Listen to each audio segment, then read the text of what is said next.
హైదరాబాద్ నగరంలో ఒకవైపు తాగునీటి కటకట, మరోవైపు జలాశయాల గేట్ల ఎత్తివేత, నగర ప్రజల దాహార్తి తీర్చాల్సిన జంట జలాశయాల విషయంలో ఇప్పుడు తీవ్ర విషాదం చెలరేగుతోంది. జలాశయాలు పూర్తిగా నిండకముందే హిమాయత్ సాగర్ గేట్లను అధికారులు ఎత్తివేయటం ఇప్పుడు సర్వత్రా విమర్శలకు దారితీస్తోంది.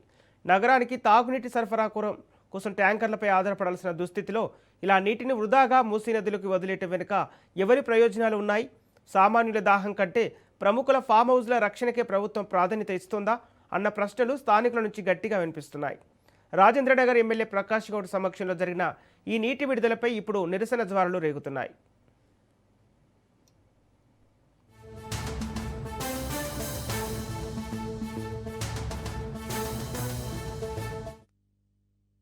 హిమాయత్ సాగర్ ప్రతిసారి కూడా ఇప్పడం జరుగుతుంది. వర్షాలంతా కూడా ఇక్కడ లేకున్నా మీద పాల్మాకుల చెరువు చేల దిక్కలంతా వాడడంలో నీళ్లు రావడం జరిగింది. ఆబాది విరడంలో చుట్టుపక్కల ఇండ్లు కట్టుకోవడంలో ఎక్కువ నీళ్లు ఇడిస్తే ఇబ్బంది అవుతుందని చెప్పి ముఖ్యమంత్రి గారు చెప్పిన తర్వాత అధికారులందరూ కూడా పొద్దున్న నుంచి హైలైట్ చేసి అందరికి చెప్పి ఎక్కడ కూడా ఎవరికి ఇబ్బంది కావద్దని చెప్పి మూసిన అందరూ కూడా పోలీసు వాళ్ళందరూ కూడా ఇంకొక చర్య తీసుకొని 6 గంటలకు ఇస్తామని చెప్పిన తర్వాత ప్రజలందరూ కూడా అప్రమత్తంతో నుండి ఈరోజు సోడమ్మ తల్లి ఆశీర్వాదంతో ఆ చెరువు నిండిన తర్వాత ఈరోజు ఫిడ్డీలు ఇవ్వడం జరిగింది. ఎక్కువ రాత్రి నిన్న మనం చూసిన వార్తలలో అక్కడ కూడా 24 గంటల భారీ వర్షాలు అని చెప్పారు. ఆ వర్షాలకు ఇబ్బంది కావద్దని చెప్పి ఈరోజు ఇక్కడ ఇవ్వడం జరిగింది.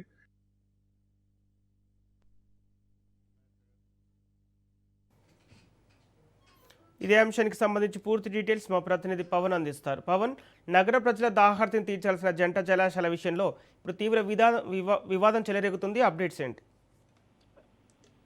జంట జలాశయాలు నిండక ముందుకే హిమాయత్ సాగర్ గేట్లు ఎత్తివేయడం పట్ల దీనికి సంబంధించి ప్రజలు ఆగ్రహం వ్యక్తం చేస్తున్నారు. ఎందుకంటే ఒకవైపు తాగునీటి ఎద్దడి ఇంకా కొనసాగుతుండగానే జంట జలాశయాలు పూర్తిగా నిండక ముందుకే హిమాయత్ సాగర్ గేట్లు ఎందుకు ఎత్తివేయాల్సి వచ్చింది అనే దానిపైన కూడా ప్రధానంగా తీవ్ర వివాదాస్పదంగా మారింది. ఎందుకంటే అజిత్ నగర్ వద్ద ఉన్న హిమాయత్ సాగర్ జలాలను ఆ జలాశయాల గేట్లను ఎత్తడం వల్లనే దీనికి సంబంధించి కూడా పూర్తిగా వివాదాస్పదంగా మారింది. అయితే అధికారులు తీసుకునే నిర్ణయంపై స్థానిక ప్రజలు కావచ్చు, అంతేకాకుండా నగరవాసులు తీవ్ర అభ్యంతరం కూడా వ్యక్తం చేస్తున్నారు. ఎందుకంటే కొంతమంది ఆస్తులను కాపాడడానికి ఇలాంటి గేట్లు ఎత్తివేశారని చెప్పి కూడా ప్రధానంగా దీనికి సంబంధించి ఇటు దీనిపైన అనేక అనుమానాలు కూడా వ్యక్తం చేస్తున్నారు. ఎందుకంటే ఫామ్ హౌస్ లను కాపాడేందుకేనా, లేకపోతే ఓఎస్ఆర్ జలాశయ సమీపంలో ఉన్న పలువురు ప్రముఖుల సంబంధించిన ఫామ్ హౌస్ లను నీటి సంబంధించి చేరక ముందుకే వీటన్నిటిని కాపాడుతున్నారని చెప్పి కూడా పూర్తిగా దీనికి సంబంధించి ఇటు ఆగ్రహం వ్యక్తం చేస్తున్నారు. మొత్తానికి చూస్తే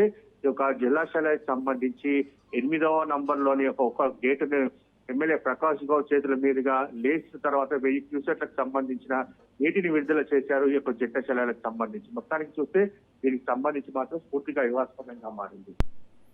థ్యాంక్ యూ పవన్.